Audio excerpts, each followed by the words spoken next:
Good evening, ladies and gentlemen, and welcome to yet another edition of the show. 1 year ago today, we started out as two friends just getting together, hanging out, and seeing what's going on in the game.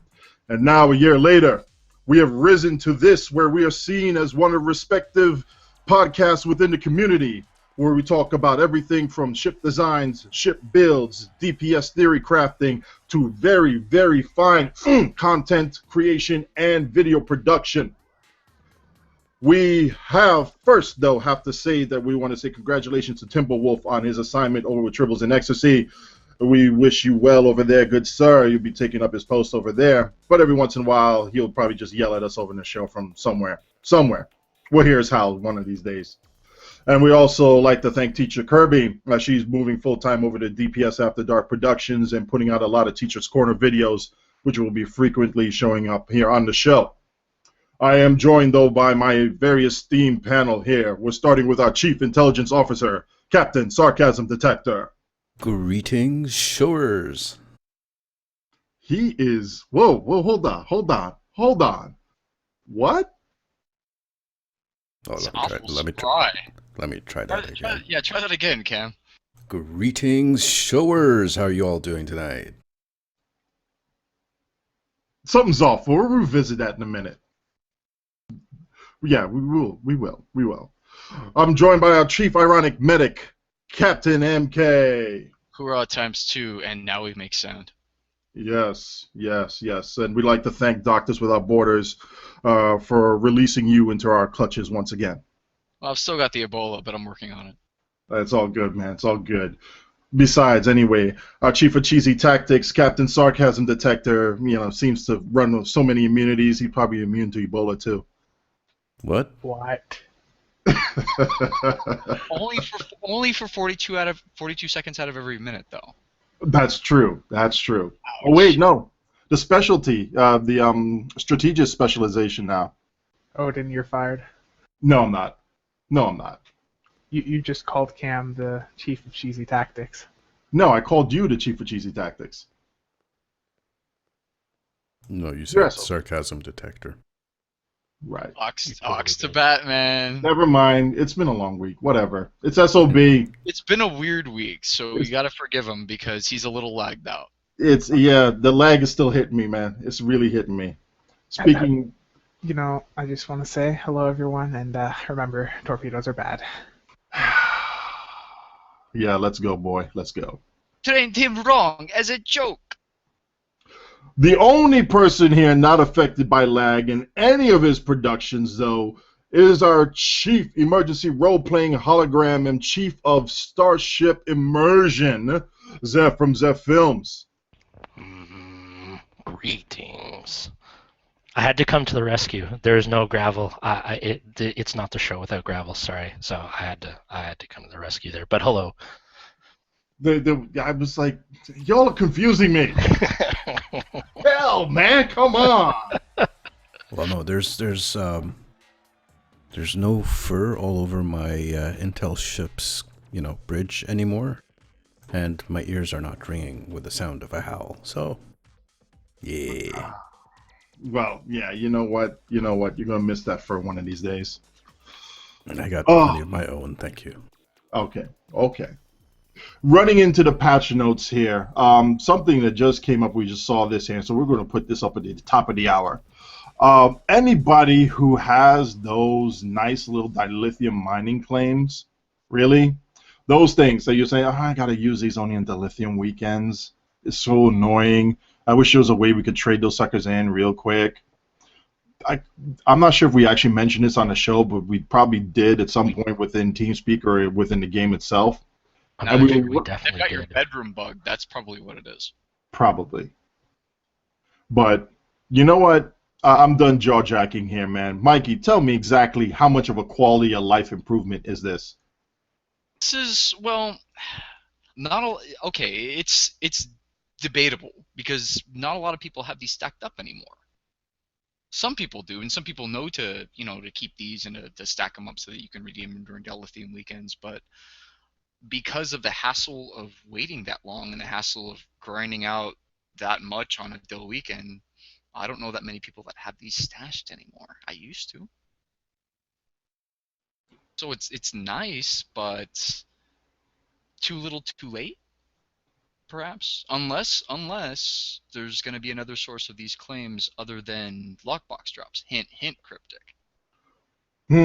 That's a good idea, though. Maybe there should be another source of these things coming down the pipeline.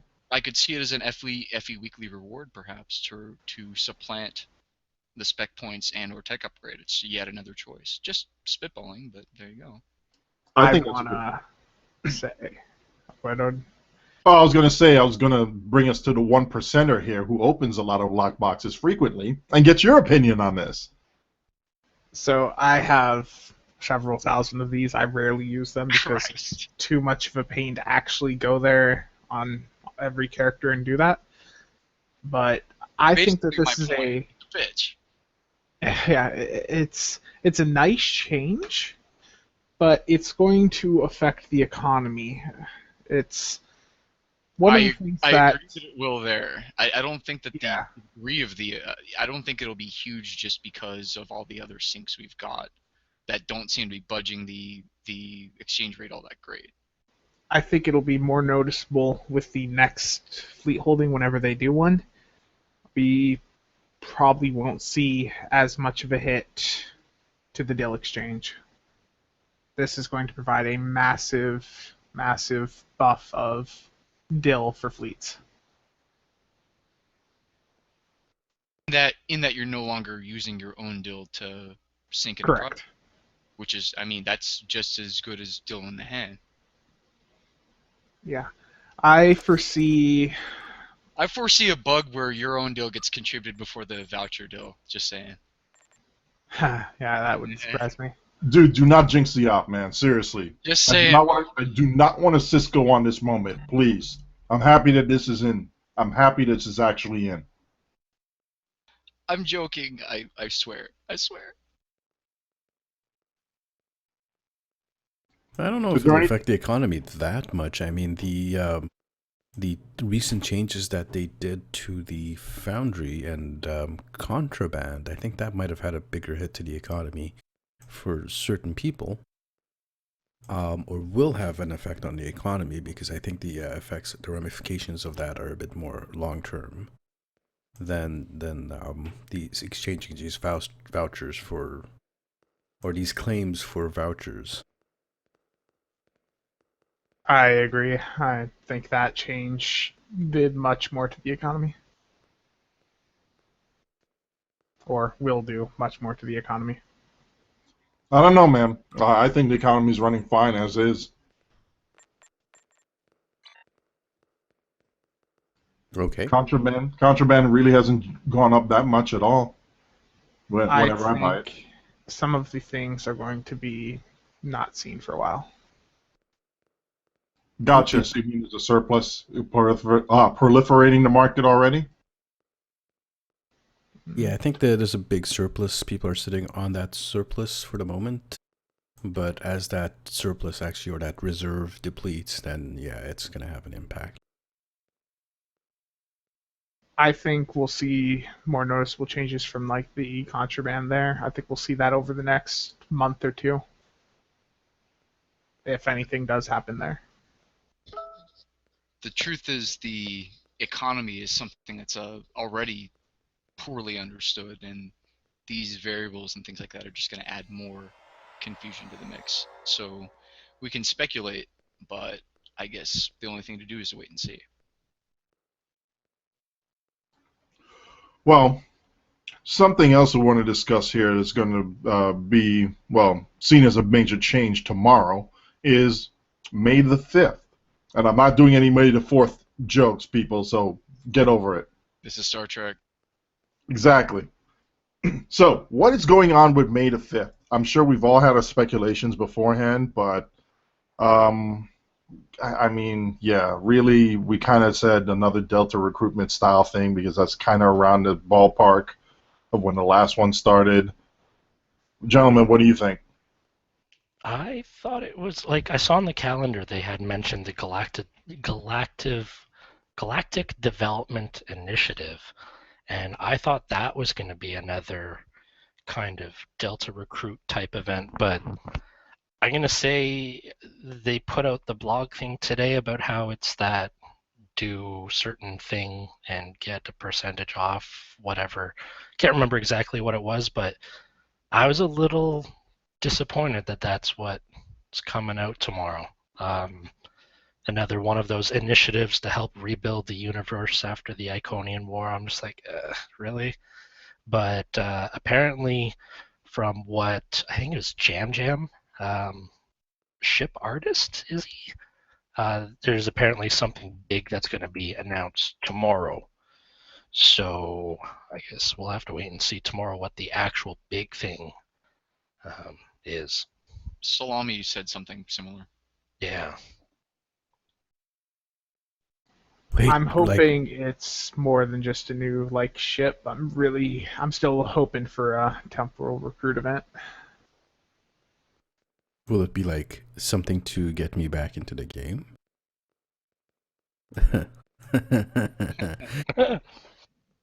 Well, There's I an irony here, but we won't mention it right now. We'll probably talk about it later on. I just don't see them ever being as generous as they were with Delta recruits ever again. Well, that's Yeah, I the think. thing. Go ahead. This, Son. this Galactic, the first Galactic thing was like 3 weeks long, right? Or 4 weeks. You had like 3 weeks of gathering, and then you had like the 3 weeks of the bonuses. The second one was only 2 weeks long, and this one is only 1 week. Yeah, it looks like it. There's mention of a second week, but they say that the second week will not track any actions taken by captains and will only be the reward event unlocked from the previous week's effort. So I guess 1 week of, it's by completing duty officer assignments. And then based on the contributions, I guess you get a bonus reputation marks the next week of either 25, 50, or 75% based on how well the community does. So I don't know. I was. Yeah, well, it's that's why I say it's 1 week. So you do like 1 week of gathering or whatever it is, and then you get the bonus for 1 week. Yeah. So the first one was 3 weeks. You did like 3 weeks of gathering. Each week was something different, and then you had 3 weeks of bonuses applying to that. So for a total of 4 weeks. We've absolutely seen this kind of thing before, just not with duty officer missions being the stick, so to speak. Yeah. But the second So one you're was 2 weeks of gathering, I believe, and then 2 weeks of bonuses for a total of 3 because they overlapped. And here we have 1 week. So in a month or two, we're gonna have the another one of these, and it'll last for a day.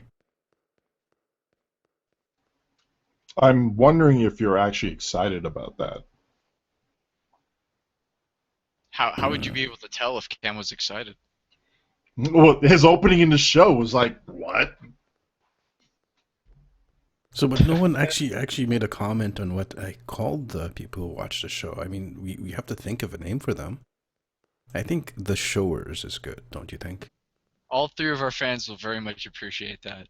I think we're up to 4. You know, it's almost double the kinetic community. But you're counting yourself. That doesn't count. That doesn't I mean, one more person, we'll have enough for like a PvP team. Or an ISA. It'd be nice to just ISA with the same people all the time. The fans. Okay. Moving along. It looks like the summer event on Risa is going to start a bit early. Guesstimating on June 9th or 10th. Yeah. What do you guys think? Another ship, a couple new marks, run around, do a couple crazy things that's either going to be fun or annoying or both, depending on who you are. I'm gonna Marty McFly all over the place. No, Marty McFly, please, man. I mean, I know people love that hoverboard, but it's so annoying. I enjoy my time on Risa. I enjoy everything there. I just like the atmosphere. It's nice. I mean, it makes you think of a nice Southern California summer. What's bad about that? I'm going to go with my Donald J. Trump character and spam party balls and get reported more. There's no way you won't be universally hated for that. Okay. Yeah. All I did was walk up to the exchange in Risa and someone reported me. Spencer's gonna wake up and find out he's president of STO. Yeah. Yeah, I think I'm pretty sure, based on things that I've read and heard, that I won't talk about here because it's all completely speculative and not confirmed, but pretty sure there's going to be another ship that you can grind towards in the Risa event, and then probably still have your same slew of other events like powerboard racing and the what the hell, those backpacks. Wasn't there a didn't they say there was going to be a use for that new area they built out in Risa last year that everyone was asking about? The area that looks kind of like a camp with a bunch of tents and a bunch of Oh boxes. yeah, there's 2 Ferengis in there. Yeah, there's something new. Yeah, I can't remember what it was, but I guess we'll can find out. I just offhand remember that they were going to use that area for a reason, so I thought that was interesting. Yeah, so it'd be interesting to see. But I saw it up on the calendar, so I thought we'd make mention of it, and I did my video a lot earlier than I normally would have, but whatever. Yeah, I was actually going to ask you about that. I don't know if this actually prompted you to be able to create that video, or you did the video and then this just so happened to show up. It was coincidental. It was actually coincidental. I was already planning on doing the video because I was doing the social zone series, so I was just kind of focusing on all the ground areas instead of the ships. And I decided I was going to do Risa next, and then as I was planning out the scene, like on paper and stuff like that, that's when I found out that it was up on the calendar already, directly after the Crystalline Entity event, which is also coming up. And I think that's a 2-weeker. Oh, really? Yeah. I mean, guess what? We have to prepare our torp boats now and go in and blow things up. Yeah. Yay. I haven't been keeping up with the leaks at all. I haven't been keeping up with much of anything, really. But I'm really hoping we do get another Risian ship this year, just because I would really love for them to actually implement a bridge for those ships. I mean, they had a couple of years ago. They almost came out with a bridge for the luxury cruiser, but they canned it at the last moment. So hopefully they'd actually come up with something interesting in that regards. Yeah, from what I've seen on the leaks, I don't think it's going to be a Risian ship. But again, it's all speculative, and yeah. I wouldn't say that was necessarily like that type of leaked. It was Cryptic actually leaked it themselves on accident over in the reward store on Tribble. Oh, did they? Oh, I didn't know that. Yeah, it was some other weird ship, and it was in the rewards tab, the reclaim, so the only reason stuff gets dumped there is if it's an event ship. Oh, Interesting. Indeed. Well, considering we're having trouble finding things to be interested about, that is interesting. Yeah, we're still waiting for that big event that'll draw a lot of people back in and keep them there. You know, retaining your gamers and your game players on there and enjoying the game. But we'll get to that in a bit. Yeah, I hope the announcement tomorrow is something that'll perk everyone's interest, not just mine. Like, I hope it perks everyone's interest and actually brings a lot of people back, because I know a good chunk of people who haven't played STO heavily in a week or so, over a week. So many people, and it's because of an underlying issue that we'll also talk about later. Yes. Actually, we're going to talk about that right now, and we're going to bring up the man himself who's been the most frustrated about this. SOB, please, after the DPS tables wipes and people are trying to score back up again on the charts, what has been the overall experience and the big message that everybody has been more or less repeating to each other? The damn lag. It's been pretty much impossible to set any new personal records since like the wipe because it simply lags too much.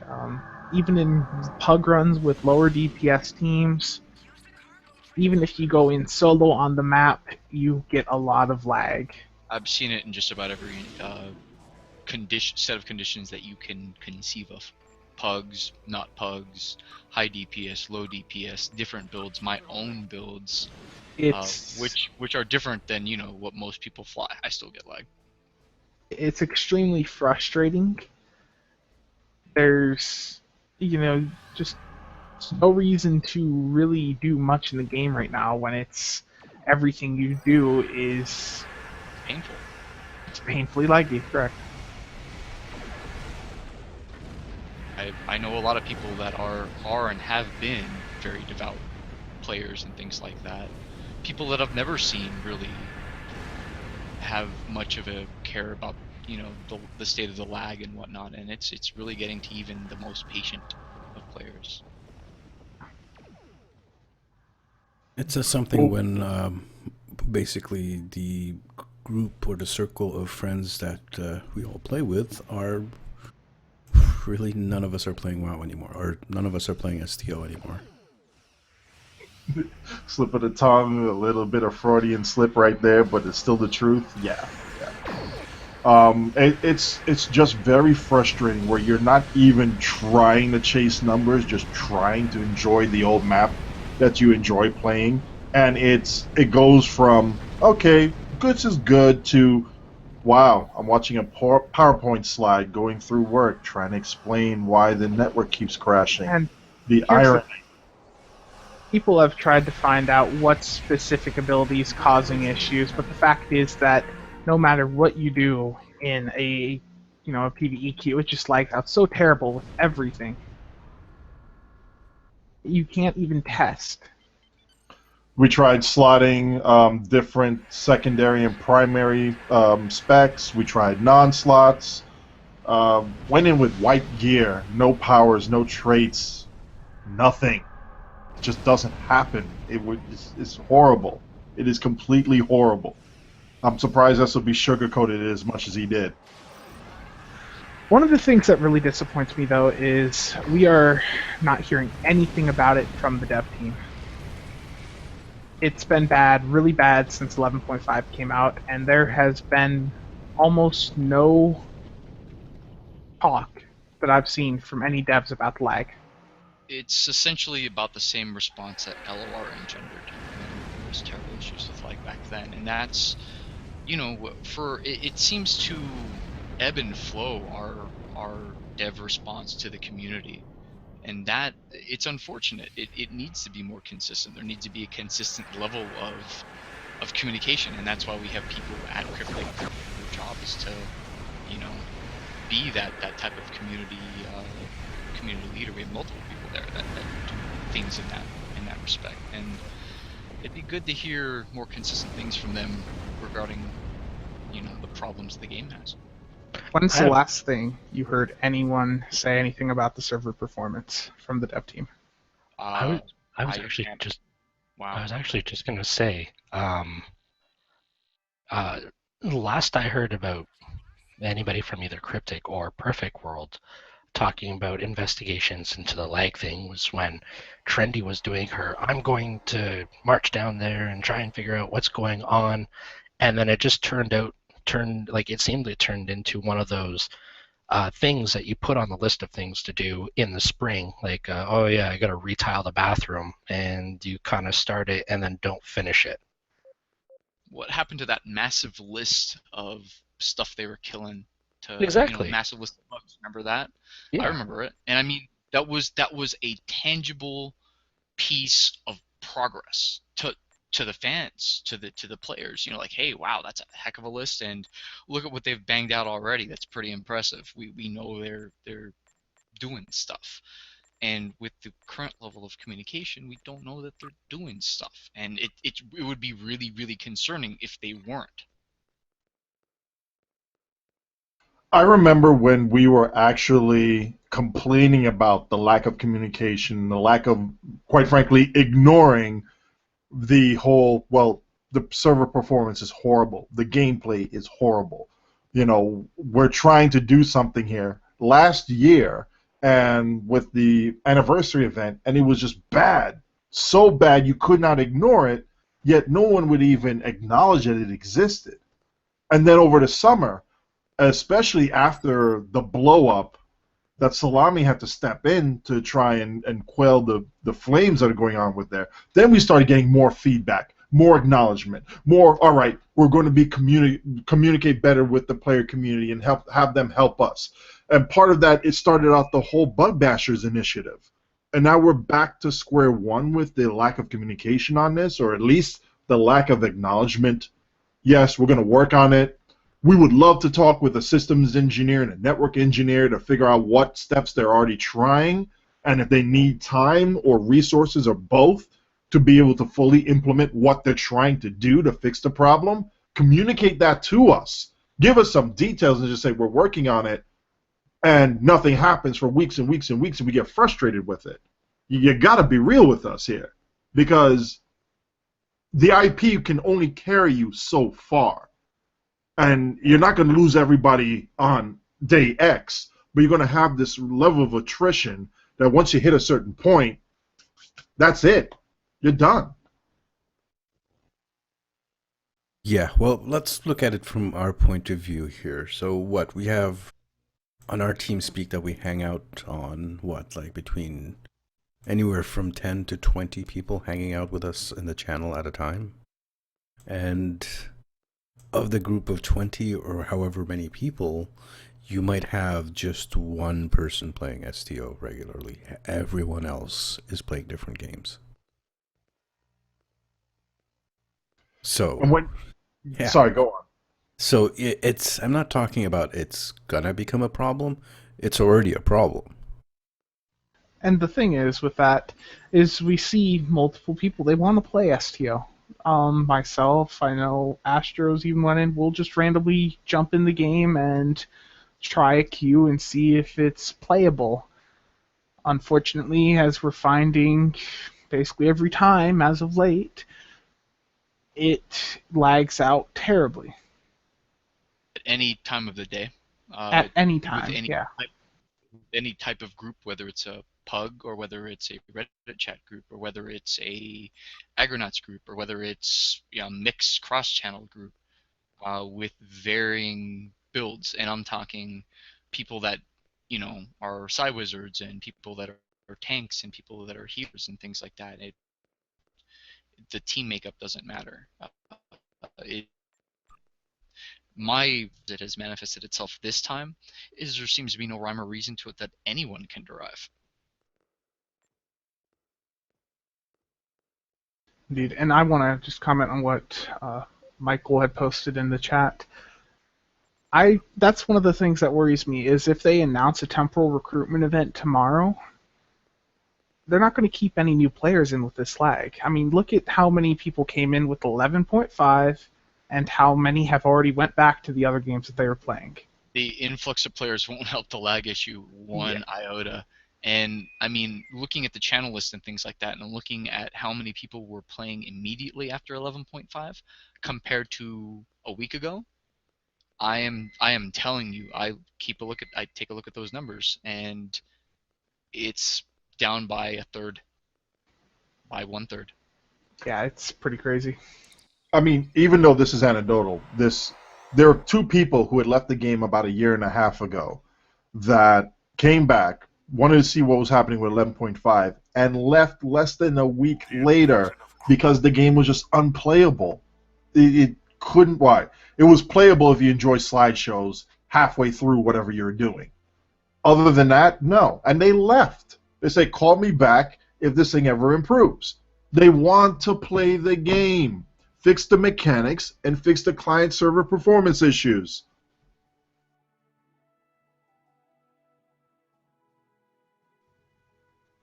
By the way, let's move on to something. what you're seeing on the screen right now, that is more time played STO right here on the show, on the screen, than the three of us have done in the past week. Playing, yes. There was Sunday and Monday where I was in game doing like video crap, but other than that, yeah, this is the most actual game playing that I've done in over a week. Do they not have Monday in Canada? No. No. Till. I mean, right now, Cam, we're living through you vicariously playing STO because I haven't logged in yesterday. That's an accurate STO simulator because at least on my screen the picture hasn't changed in several seconds. Oh, no. But anyway, you know what? How about this, Cam? Can you actually run one of the Foundry missions for us right now? Maybe after. All right. Well, mission? I was going to say whatever you're doing. Yeah, sure. Go ahead because we're actually bringing up something that one of the DPS admins had created, the DPS Mark Foundry map by Alfidono, and that is going to be another benchmarking tool to be able to add to the DPS charts, and it's supposed to test individual performance in pretty much in this type of shooting gallery. It does have some issues, but to be really quite fair, using ISA as a parsing tool or a parsing metric also has its issues.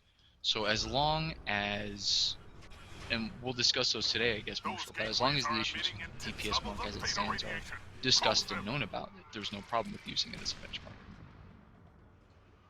Well, Alfie and I had a nice long discussion on Reddit, and then we talked in person, and we seemed to clear up a lot of the misunderstandings with each other here on the Reddit forum post when we discussed it, quote unquote, in person.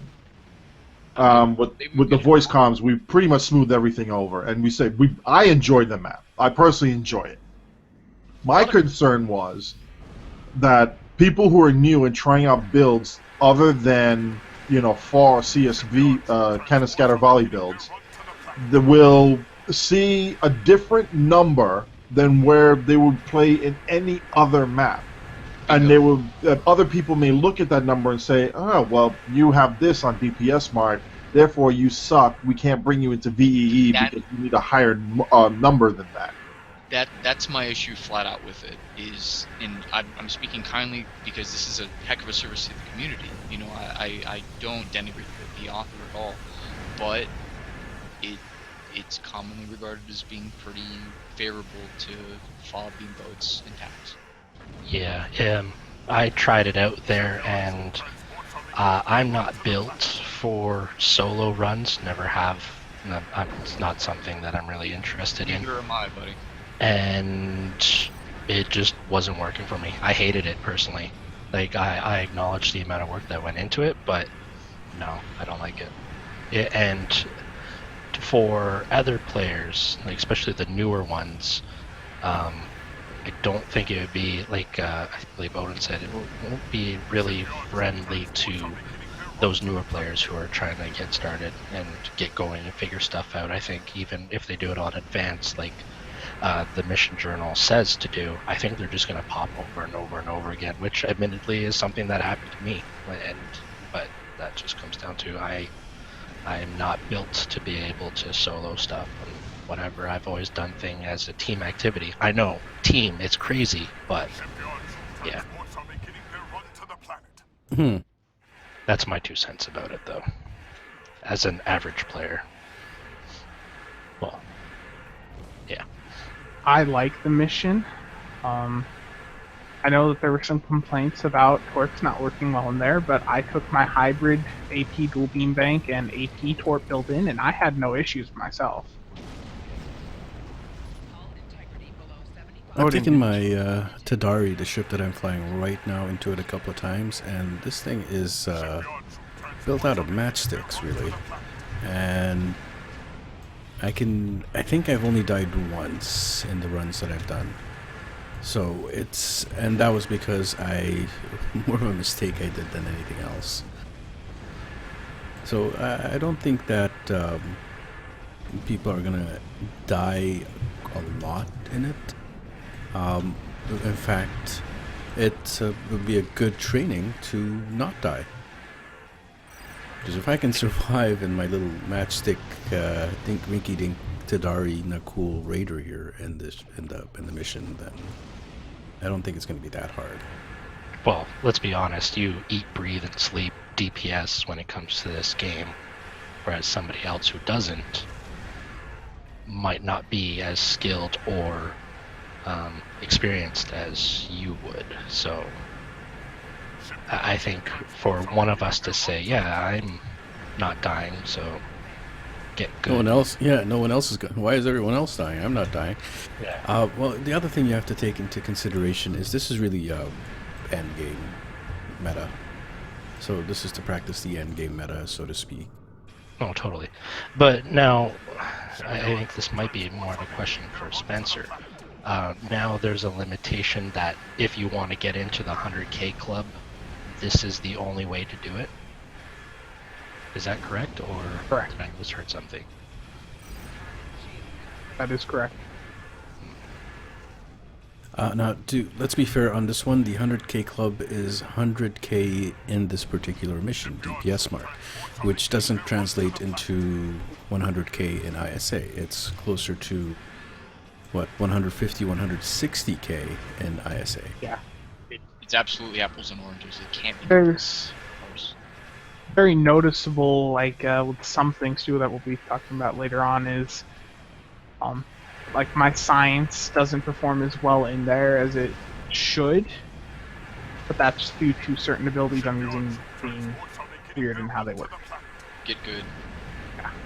So what if somebody doesn't want to use that Foundry map and prefers the ISA and cracks 190K, and it's their first time hitting 190K? Like we've seen people go from like 30 to like 80K before, so it's not a far-fetched question. Will that still not allow them into the 100K club? That's will not the not. official term. I'm just No. It sounds They'll get sketchy to me. they'll get invited to 75K, but not the 100K.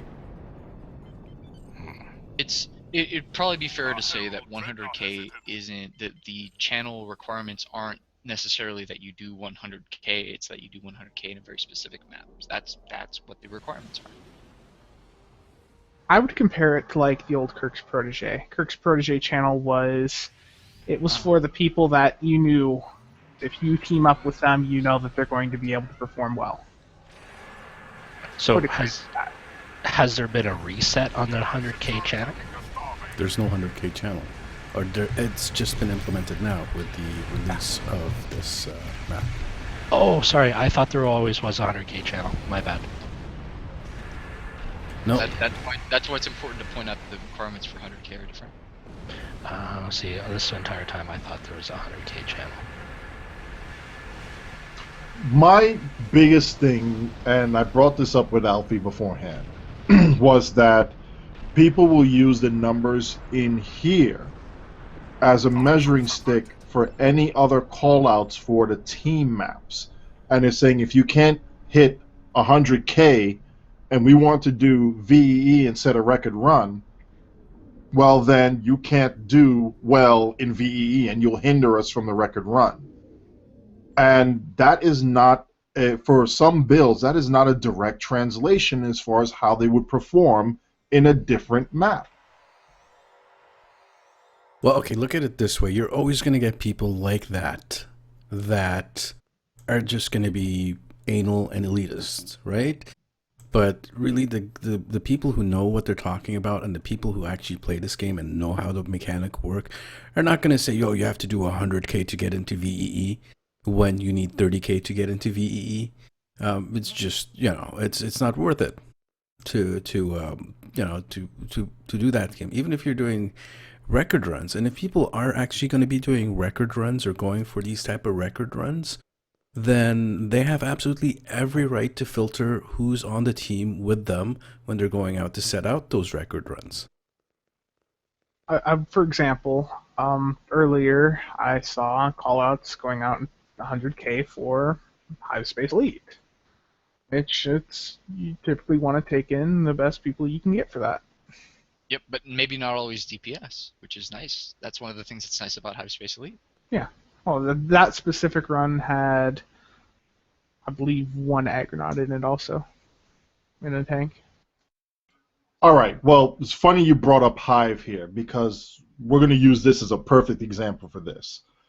I did the DPS mark on Advanced. I got 34K DPS. Okay? That's according to DPS Mark, especially if this is used for a 100K invite, that's pretty piss poor. Just for the DPS mark itself, not as a general rule of whether that is an overall DPS metric number for all of the game. 34K anywhere will be enough to complete almost all of the content. But if that is going to be part of the measuring stick used to call out for hive runs, then that is excluding a few people out there who with builds that are very capable of not just doing hive very well, but exceeding, if not being near or at the top of the hive run. Is that true?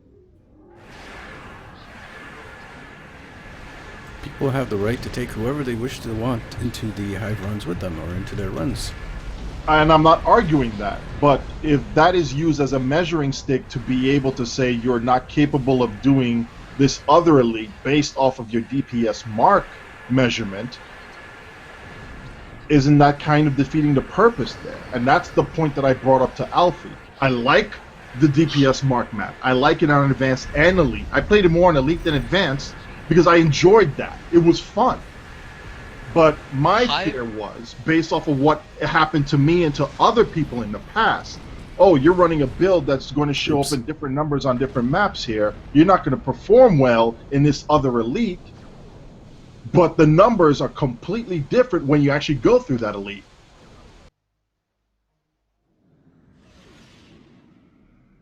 That was my concern, and that's going to be another concern coming up as these channels start getting filled. People who like to run Hive and are very good at Hive, but can't get 100K going into DPS mark, and all the people who are calling out for Hive Elite are in the 100K channel. You're not going to get that in 75 or 50 because some people just don't want to run it. So if that call out is only going to that new channel, that's still excluding some people who can't get into the 100K club by hitting that in DPS mark, unless they change their build just to do that and then go back to the original build that they enjoy playing and hitting high numbers in. Does that make sense? Is that actually being genuine to what DPS mark was supposed to do? When you're starting to build a build just for a benchmark, you know, there's a thing in the computer gaming world about synthetic benchmarks, 3D mark and all of that, or doesn't really, it's not a really clear illustration of how your rig might run for a particular game. And DPS mark is probably the analogy of 3D mark in this case, and the similar name is probably not an accident. I want to address what Darth Proteus put out there. And you know me as a player. You know my competence level. You know what I can do in ISA or any other map outside of the Crystalline event. The Crystalline event is an anomaly. That is an anomaly that heavily favors one build over another. Let's remove that from the equation.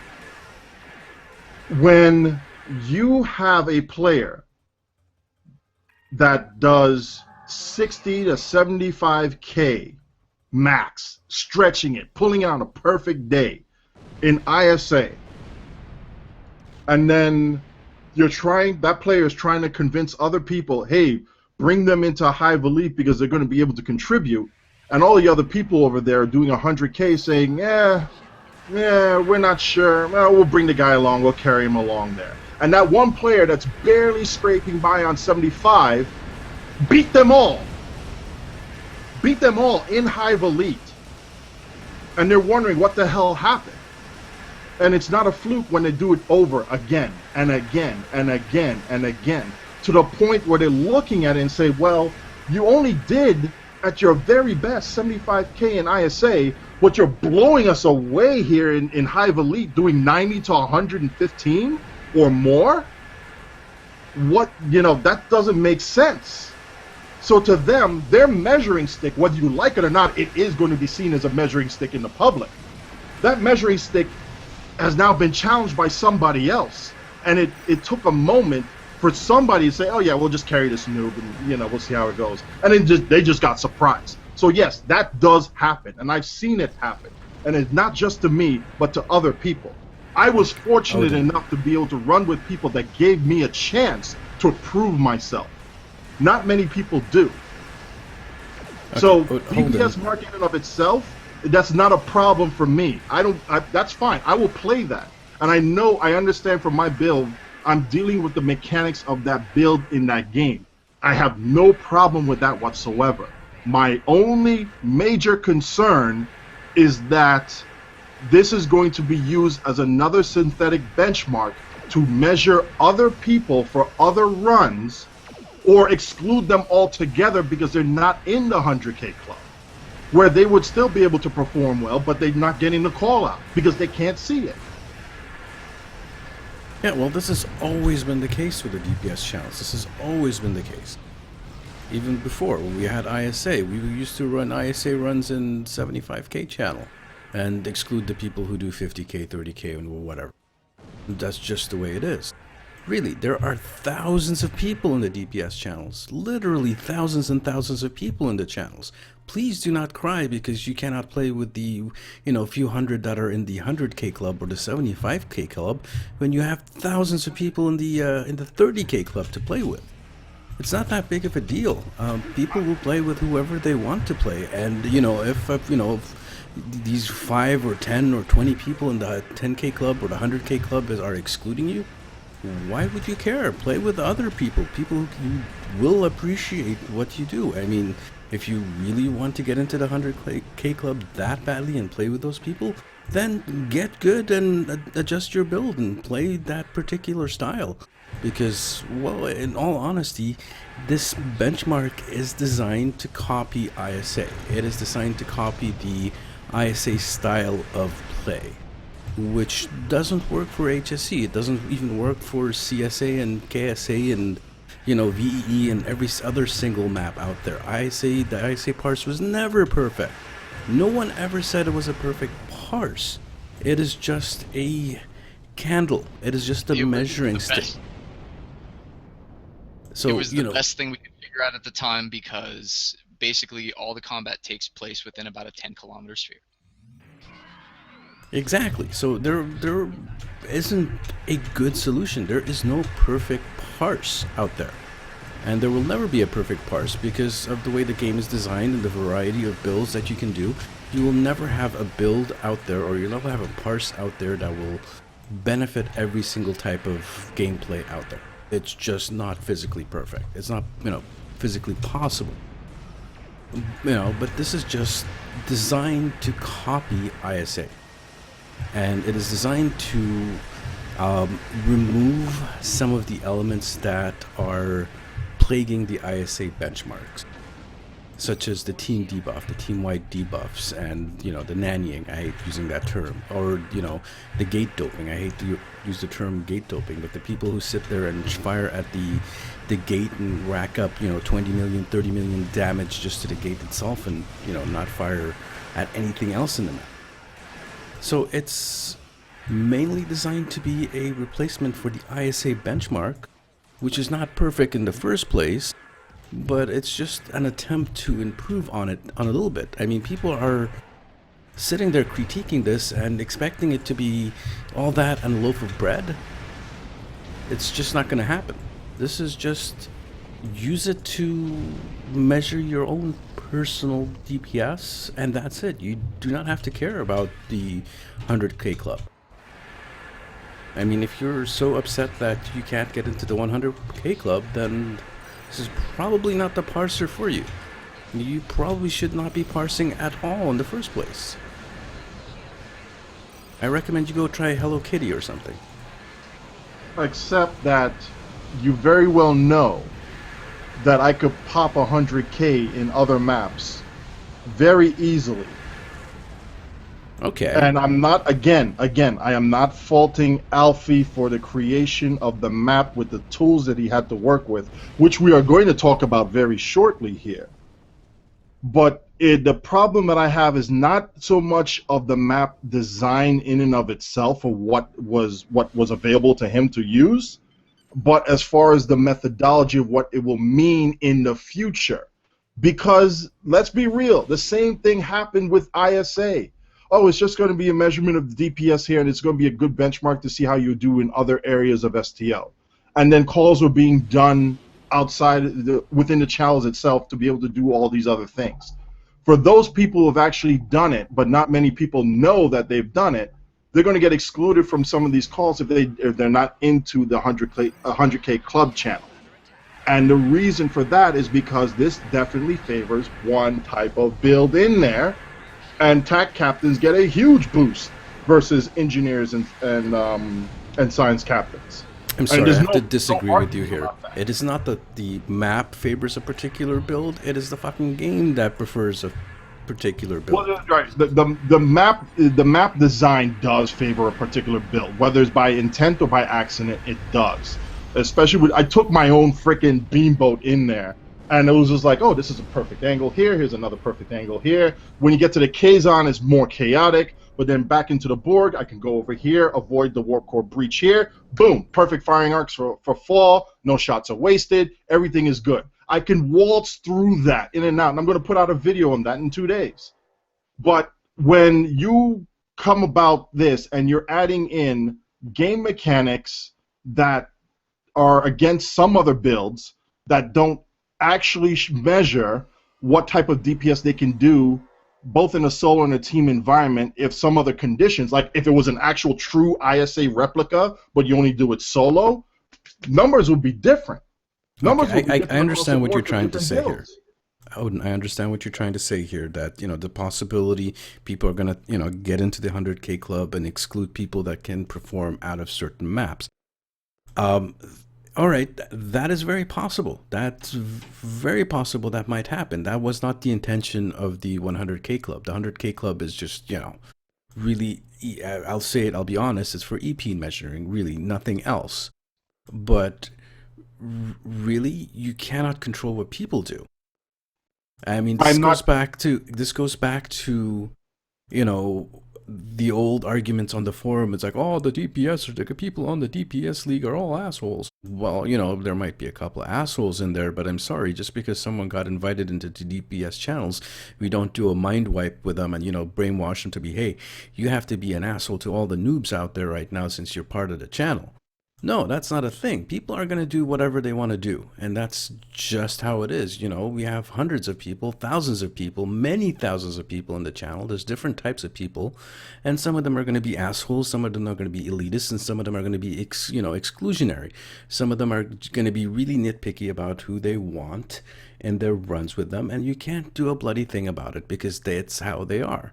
That's just how it is. And, blaming it on the parser or the map or, the channels themselves is a bit it doesn't make any sense because people are just like that. And even if there wasn't any DPS channels, even if this wasn't a thing, then, people will find a way to be exclusionary. It's just a state of how humans are. And I agree with you on those points. But that is not the point that I'm making.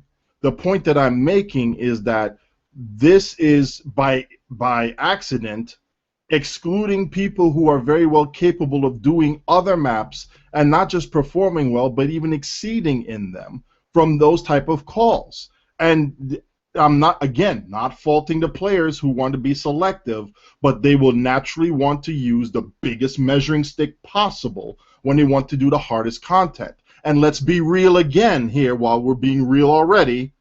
People in the lower channels don't want to do a high space elite. They just don't. They still have it in their mind that they're afraid or they don't want to learn something new. They just want to stick within their comfort zone. And then when eventually they get pushed out into it, they'll get pushed out into it. Some people are just like that. But for the people who act... Go on. I was going to say, to be fair, HSE is pretty exciting. It's still pretty difficult content, and it's still a lot of fun with a good and competent team. I mean, the lag is killing it, and the lag is killing HSE the worst. I would probably say a lot of the people that love to run Hive won't play it because it's that laggy, but HSE is almost the categorical or diametric opposite of DPS Mark in that it is a a map where you absolutely need to build for the team. DPS is not the end all and be all. If you don't take at least a tank into a Hive Space Elite, you're gonna die. Well, not anymore. It's really easy. You get a whole bunch of, Well, heavily now, yeah. you know, Now you can 5x5 just, cream it. But, there was a time, and it wasn't even that long ago, where you wanted a team and you could build for one. Happy's video is pure evidence of that.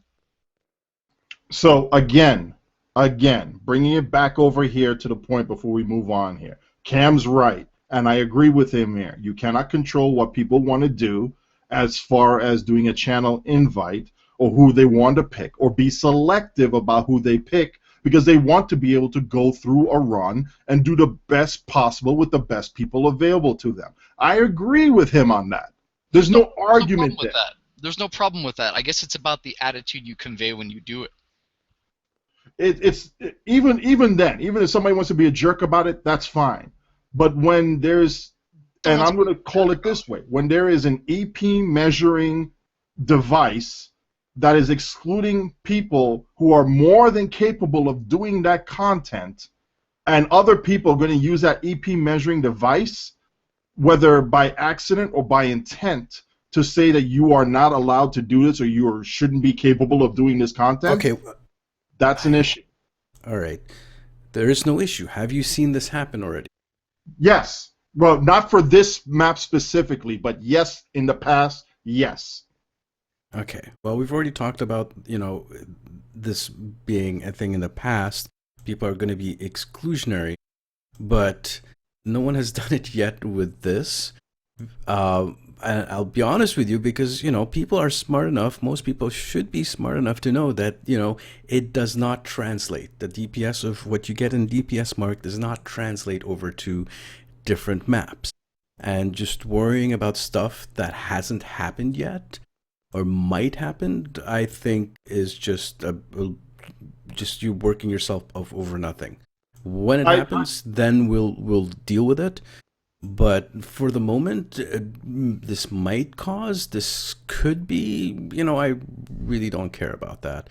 But before I continue, there's just another example I want to point out here to reinforce my point, which was no-win scenario when it was available. And Spencer mentioned this. We used to have a few channels separate channels apart from the DPS channels for no-win scenario. There was Spock's Protege, Kirk's Protege, and I think the low-end one was Wesley's Protege. Now, if you were in the 75K club, most likely you wouldn't be doing call-outs for no-win scenario in the 75K channel. And, the pop-ups that come up for the no-win scenario that did show up in 75K, people were kind of like giggling points, like, really? Because a 75K build, a 75K ISA build is rubbish in no-win scenario. People know how to translate, the type of builds required for the maps, especially the high-end players. I'm glad that you brought that up, too. I'm so glad because I was excluded from that when I was in the 50K channel. And then somebody else brought me in to Elite. And just, I don't know if it was either as a joke or not, but they were stupidly amazed that I could wipe out an entire group in 3 salvos. And they were just like, you're a torp bolt. Those are shielded. How are you doing that? They were shocked. But I was capable of doing that. And I wasn't even in 75K at the time. Well, yeah, the DPS channels, weren't used for measuring or shouldn't have been used for measuring your capability in no-win scenario because really the numbers stand for parses in ISA. The builds you use for no-win scenario were completely different. That's why we had channels like Spock's Protege and Kirk's Protege, and Spencer knows what I'm talking about. We didn't have a parse for that particular type of run for no-win scenario. That was, you went and proved that you could handle the hard sides on the difficult enemies, and that's how you got in. Pretty much. Okay, and again, I think what we're doing here is kind of arguing different points, pivoting off of the same concept here. Smart players who we want to run with may not see those other people that are very capable of doing that until they get a lucky break. And I did get a lucky break, a really lucky break. Or else you guys would, I probably wouldn't, we wouldn't be here, period. But my thing here, Cam, going back to what you said earlier about I'm worrying for no reason. There's nothing wrong with being proactive in the appropriate way to head off a problem before it even starts, if the problem has a real potential to manifest itself. And based off of previous situations and my own personal experiences, that problem can easily manifest itself. And all I'm saying is that DPS Mark is a fun map. It does not easily translate for some builds into what they're capable of doing, either when it's split off into 2-man teams or in a 5-man team. But it is still, it's a fun map. It is very good. It does favor a specific type of build, in my opinion, and based off of the mechanics of the game, which is something else that we're going to have to go in for another show, there you'll see different numbers and different levels of performances on there. But some people will be able to clear it faster than others. That is life. We work with what we have. But using that as a pure apples to apples test for other maps is not appropriate here at all. At all. But it is still a good map to run in and test your own personal DPS and how you would actually be effective in some of the story missions or the featured episodes. Although I tend to crank mine up to elite just to feel like I'm actually doing something. But which brings me up to my other point here we want to make with this, and in the discussions with Alfie here, the Foundry in and of itself, it's a very poor tool to be able to design an STF. You don't have access to dreadnoughts in solo play, and the group play ones are just pitiful as far as hit points. Cryptic, you got tons of power creep in this game. It's not even power creep anymore. That's an outdated term. Power tsunami is still last year. We're at some new level of power flush or whatever you want to call it. But it's there. The Foundry tools have not caught up to that. That needs to be fixed. I'm sure the Foundry Roundtable boys will have a long list of things that they would like to see in the Foundry and have improvements on within the tools themselves. And why is it that we can't natively have both shielded and unshielded high hit point targets there? Or things are, all right, granted, the smarter AI bit is kind of a little tongue-in-cheek remark, but smarter AI. Design, and I'm going to call you out, Zeronius. You were very, very gung-ho about the Foundry last year. We're not seeing that type of excitement level coming from you. I don't know if it's a new position or if it's something else, or you got bad news that they're not going to develop the Foundry anymore. Throw us a bone somewhere. We'll try and pick up the torch and then carry it for you if necessary. But, please fix it so we can have tools here so we can start developing something that players would like. And a lot of people have been playing this map and been rating it. Last time I checked, which was 2 days ago, granted, over 300 plays, 4 out of 5 stars, 4.5 out of 5 stars. Somebody check me on that. Give me a quick second here.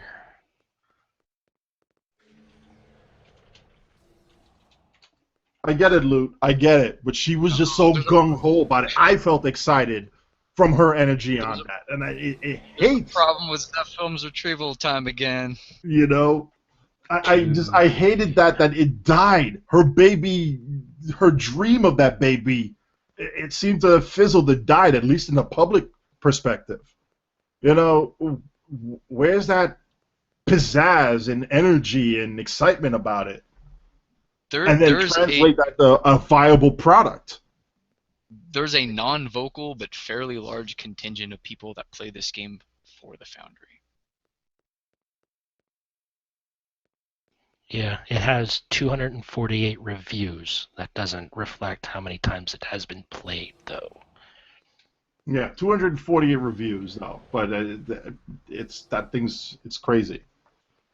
It's crazy. And I like I said, I played it more on Elite than on Advanced because I liked it. I did enjoy it. Yes, torpedo mechanics aside, and it's pretty stupid that I had to on Advanced, the one that actually is currently tracked on on SCM. Playing it on Advanced, I had to drop to weaker torpedoes in order to get a higher DPS mark because some of my torpedoes kept airballing because I killed the target. Well, if we can get off the EPing discussion for a little bit, and just with this map real quick, do you guys know if Alfie consulted with any of the Foundry gurus when developing this map? That I don't know, but you know what? We might actually have to see if we can do a call out. Hint: this is the call out to any of the Foundry gurus to contact us. We'll put you in touch with Alfie, and we'll talk with Alfie and do that and see if there may be something that they know of that Alfie may not know of to be able to design this. Because he spent a lot of time on this and trying to figure out something that would actually be used as a decent solo benchmark. And again, I personally like it. I say you should go ahead and try it. Not even for the EP measuring part of it, but just to see what you're capable of doing. Because then you can adjust your builds while still sticking to what you enjoy, and you can perform better. Granted, story missions and feature episodes only come around once in a while, so unless you like replaying those 600 or 700 times, you do it once and you're done, but oh well. Yeah, I fear my eye's going to get poked out with a tape measure here or something, so I think it's what is the next topic up for discussion anyway? Oh, this is something here that we're actually going back to DPS on. It's like, I'm looking at this and like, didn't somebody QA this thing here? Because this is ridiculous. SOB, bring us in on this. Okay, feedback pulse. So as we've seen since 11.5, feedback pulse has pushed heavily into the meta. You see a lot of DPS builds or just builds all around pushing threat and using feedback pulse. But what's wrong is feedback pulse is currently doing a lot more than it's actually supposed to. And it's very noticeable. Like when I took my psi into the DPS mark, compare it to an ISA, the issue is feedback pulse keeps building up with all of the resistance debuffs in a map. So all of the team debuffs keep amplifying it. It was very noticeable. Like with my science, I had a run where I did like 60-something K with feedback pulse, which is just absurd. And then when I take that into DPS mark, the top I was able to get was like 11K from feedback. Now, Spencer, would you say in any of your experience that the uptick in feedback pulse use is contributing to the lag? I see a lot more people run FPP these days than I did before the skill revamp. I think everything's contributing to the lag. I think the biggest factor with the lag right now is GameClient.exe. But I've been in a lot of maps where feedback is not being used, and there's still massive lag. We were talking about this briefly before the show. Remember that I can only speak for myself, but as far as I have seen, I have not seen anyone attempt to organize any kind of regimented testing for this lag. In other words, no one is going into maps and saying, hey, fire this at me and let's see if it causes lag and things like that. And we did before. I mean, I've tested some stuff with people, and I'm not seeing that same initiative this time. I'm not really blaming or nagging the community or anything like that. Maybe I'm saying that the lag is so bad and the response from devs is so absent that people are losing some of that passion. That's bad. That means, lower player numbers and things like that. But there was actually two of us that ran into an ISA with the pug run, and it was, under 20k DPS, folks, and and the two of us did not have traits on. We used that trick that you taught us, SOB, to be able to disable the traits, and just went in there, and it was still a lag fest. It was horrible. I went in with white gear that I did early on one of my vids just to see what I would do with this, and it was still, 10k in there, yay, but woohoo, it was horrible. I've gone into ISU with any kind of build you can imagine, flying alongside any kind of build you can imagine, science and DPS and tanks and, using different abilities. Some people using ults, some people not using ults at all, and other than things like the tackle that causes a lot of lag and things like that, and those are salient over and above the regular amount of lag that we see. It's just sad, and it's a lot of work to test all this stuff and to figure it out. No one's gonna do it if we don't get the encouragement. No one's gonna do it if we don't start hearing stuff from the devs. Exactly. So, going back to the feedback pulse bit, do you guys think it's some sort of team-wide buff that's doing a positive feedback loop on feedback pulse to be able to kick out the stupid amounts of damage it's doing? Could be that they didn't nail down all the examples of strengthening strengths that they thought they did. I honestly don't think it ever made it to Holodeck because there are just some absurd things, like a specific enhanced biomolecular photon torpedo that went up for about 900k, and based off of the yield, the blast yield of that torpedo, and all the buffs and debuffs that should be the way they are calculated in the game, it wouldn't hit that yield at all. So yeah, I don't think strengthening strengths is in the game, either in part or in full. You mean the fixes for it? Yes. Yeah, the fixes for it. Sorry, yeah, it's not in the game. You might be right. I mean, again, since there's no transparency, there's very little way for us to know. And I think that's what we've always asked for. I mean, we bitch a lot, we cry a lot, and the form that our tiers take is different often, but it usually comes down to transparency and dialogue and stuff like that, Oh my God, there's two Spencers now. Him. Oh, more cheese. There's more two cheese. of them now. Oh, I'm sorry, the net crashed there. Oh well. Anything else with feedback pulse that you think might be kicking it up to the next notch, aside from us saying that we don't think the strengthening strengths is fully in effect, or if in effect at all?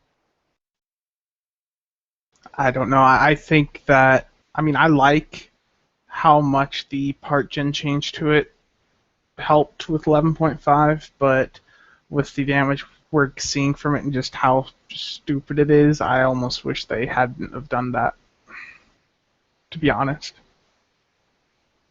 But I think once they've fixed the fact that it's not experiencing diminishing returns with the debuffs, I think that alone right there, that change will significantly reduce the damage we're seeing from it. We shall see. Indeed. We shall see on that. Zeph, you got something that's coming up here soon?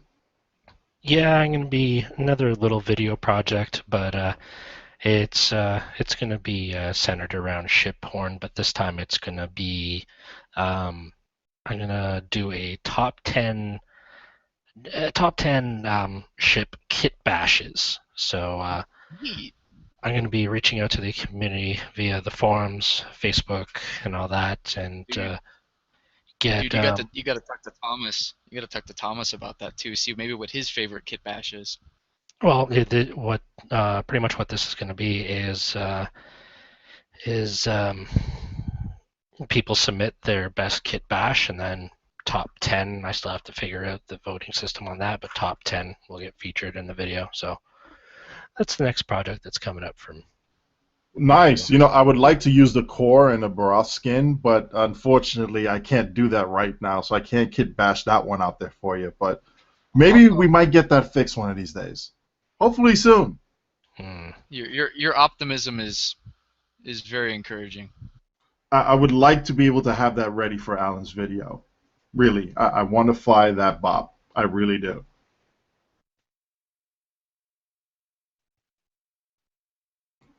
We also have here a link to Teacher's Corner on talking about the destabilizing resonance beam and how it's useful, when to use it, etc. So we'll put the link into the show notes here. And anything else we want to bring up about pretty much what we discussed here so far before we continue on? I can't think of anything. I think we covered it pretty well. Actually, Cam, I went looking for stow videos from this week, and I didn't really come across any. Did you? No, I actually, to be honest, I didn't look this week. I looked before. Well, I looked at work today, and then before the show. Yeah, I didn't really see anything other than your stuff and my stuff, really, and that's about it. Well, it's cool, Cam, because this week instead of hosting all the gameplay videos on YouTube, they can just host them on Imager. Right, okay. I see what you did there. Womp womp. Oh, you guys are funny. You're real funny. Womp womp. All right. We're going to go on to This Week in Trek, brought to you by AIM at USS Freelancer. AIM, the great way to do research. Yay. Who also is, before we even get into This Week in Trek, who also is compiling and going live with this STO helpers, his STO helper spreadsheet, which we're going to put in the show notes as well. So we do want to say thank you, AIM, for compiling this list of people who actually do want to help other people within the game. So go check out the list, and if you see something, hey, I want to talk with these people here for, how to do a proper demo record and translate it into a video. Well, that film has films on that, but some people may not know that. So we'll get the link in there, the link into YouTube channels or whatnot. Perfect. Thank you very much, AIM, for compiling this list. We appreciate that. I actually didn't get asked about that. No, well, you're already in, though, buddy. You're already in. You're in. You're in. We just have to program him for DPS, and it'll be fine. Well, yeah, we got him in for DPS. No. He's casual DPS mode right now. No. DPS EP measuring is not something. Yeah, I was gonna ask if that latest upgrade made you fully functional, Alan. You know what? Chicote. All right. It made me really good at Minecraft so far. Exactly. Yeah. So could you take us, good emergency role-playing hologram, to This Week in Trek? And I especially love the first one you're going to do here. Yes. So This Week in Trek. Okay. Let's be serial here. This didn't actually happen this week. This happened last week, but this is something to speak of. Was the death anniversary of Lucille. Oh my God, I can't say her first name. Lucille. Lucille. Thank you. Lucille Ball, known from TV show I Love Lucy. She passed away on April 26, 1989.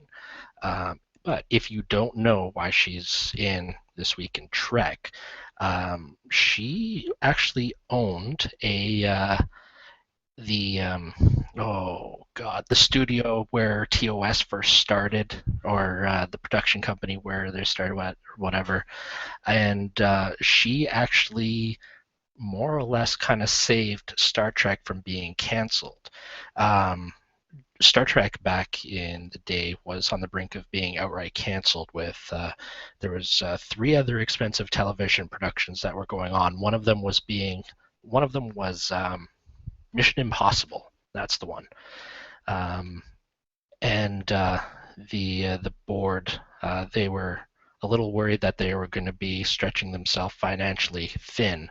So the entire board voted to cancel Star Trek.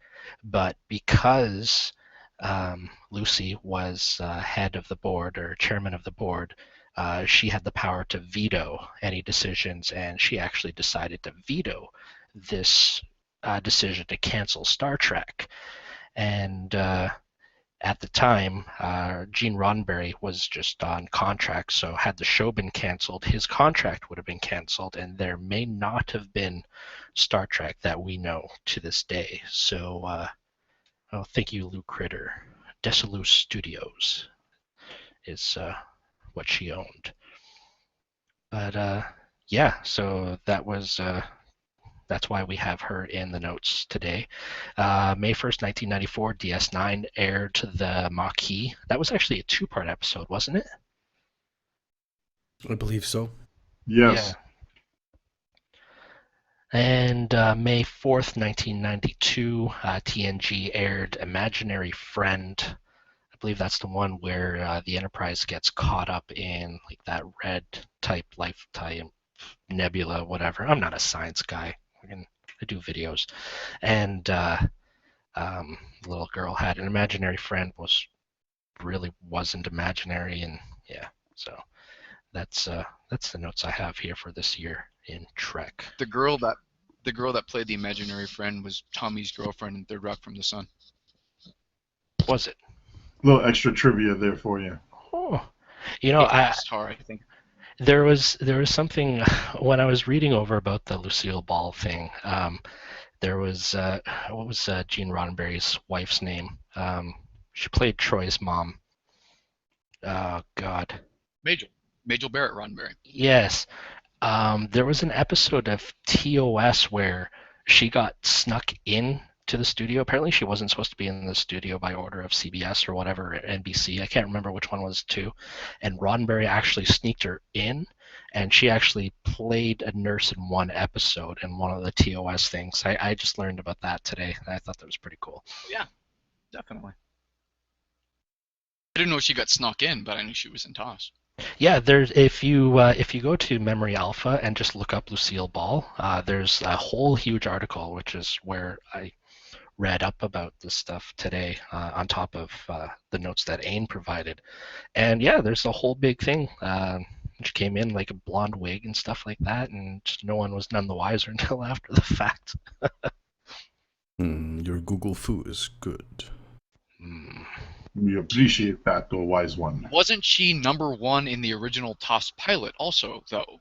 Yes. Majel Barrett Roddenberry was number one. That's right, yeah. And something had happened. I think it was because she wasn't supposed to come back into the studio because of the illicit affair between someone and something. I don't know. I hate stupid love triangles and crap like that. But something had happened where Gene Roddenberry wasn't allowed to bring her in, and yeah. Well, from what I remember reading with well. some of the notes, though, was that a couple of the CBS execs, especially one that was in the Navy, didn't appreciate that there was a female officer of that ranking and stature ordering men to do other things, and he was very old school. And That was probably absolutely part of it. yeah, that was at least part of it. So he definitely said, "Nah, nobody's going to believe that we have a female first officer here," and then we're going. Now, but at the time, it was kind of like, We're forgetting the most people time. didn't want to argue about that. We're forgetting that it was prior to the first interracial kiss on television. We're forgetting it's prior to all of that, you know? Which probably made a whole bunch of execs freaking piss off about that because they said, no, don't do it. The anecdotal tale is that when Shatner heard that they were considering cutting the kiss, he flubbed every scene that they filmed alternately so that they were compelled to use the one where he kissed Uhura. Agreed, and it's one of the times where I actually say, you know what, Shatner, you got props right here. I got a lot of respect for Bill Shatner for doing that. And going on to science and technology, which is the very thing that Star Trek inspires a lot of people to get involved in. Lead us in with this sarcasm detector. All right, so just 3 things on science and space and technology this week, starting off with a little YouTube video. It's very short, about Alan Shepard, who 55 years ago today was the first American in space after a pee break. Literally, he basically, before they actually launched, they had like about 4 hours of delay, so he had to take a little bio break before they actually lifted off. I thought that was pretty funny. Second article I have for you here is from the genome. The name of this website, I should know it, but it's a genetics website. Anyways, they basically sequenced the mitochondrial DNA of a specific type of venomous mammal. I think it's probably the only venomous mammal out there, the selenoid. I can't even pronounce its name. It's endangered, and they found out that this particular mammal split off from the rest of the mammals about 78 million years ago, when there were still dinosaurs on the Earth, way before their extinction. So, which was about what, 65 million years ago. So I found out that pretty interesting. If you like to deal with genetics and all that, that article is absolutely fantastic to read. And the last article I found is basically scientists have figured out how the water flows on Mars. We know that there's water on Mars now. That has been proven without a doubt. And now they've figured out how that water flows. Because there's always been this little kind of scratch your head. How does it actually flow? These images of the water flowing we have captured from satellites around Mars, they couldn't quite figure it out, and now they've actually gone and replicated this, the atmosphere, the situation, how it is on Mars, here on Earth, and done some experiments, and it's absolutely fascinating because what happens is that the water actually boils as it's flowing.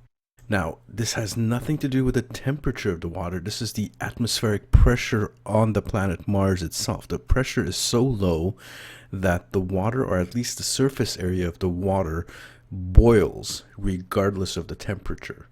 And that boiling actually kicks up a lot of debris and does a little bit of erosion. So you got dust and sand and rocks and gravel kicked up by this boiling, and it kind of flows at a very, very slow rate. The water itself is not like water as we're used to it. It's more of a brine, a very salty, very, very salty brine. So again, very fascinating article. It's going to be in the show notes. And someone's adding something here. Yeah, I added one more that I heard about.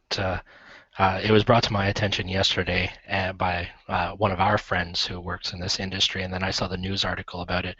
But a biotech company was granted ethical permission to attempt to use stem cells to reactivate the brains of the dead. So I'm just gonna put that out there. Introduction of zombies, possibly. I don't know, but I'll put the link in there. There's no way this will end up bad. I'll include the link on the show notes. It's actually kind of an interesting read.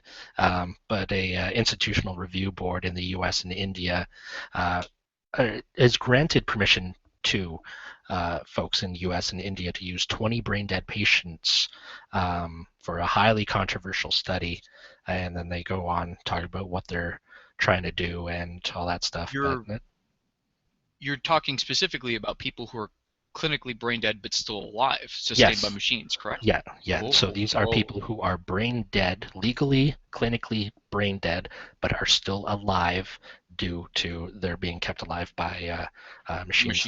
Yeah. So they're clinically brain dead, no flatline, no activity whatsoever. Right. Incoming, I'm going to say this right now, you heard it first on the show, incoming plot device for The Walking Dead to use, and Fear the Walking Dead to use, because they're going to use a retrovirus to activate the brain cells of these dead people so that they can give them commands. Oh, yes. Oh, Lord. So, interesting. A little bit of an interesting read. When our buddy first brought it up to me yesterday on Facebook, I'm like, fuck off. And then I saw the link and I pasted it to him, and he's like, yup, that's a thing. I'm like, oh my god. Zombies. Well, thank you all for tuning into the show. When the lag ends, Cryptic, please fix the lag, because we like to actually enjoy the game a little bit more. But we like the game. Yeah, we do. But please fix it, because I don't want to go full Cisco, man. I really don't. I want to save it for something worthy. So please improve the product so we can enjoy it and tell other people to come jump in and enjoy it. Other than that, see you in Diggy Diggy Hole. Peace. Or Poopy Poopy Dinosaur. Good Or night. Good night. Good night.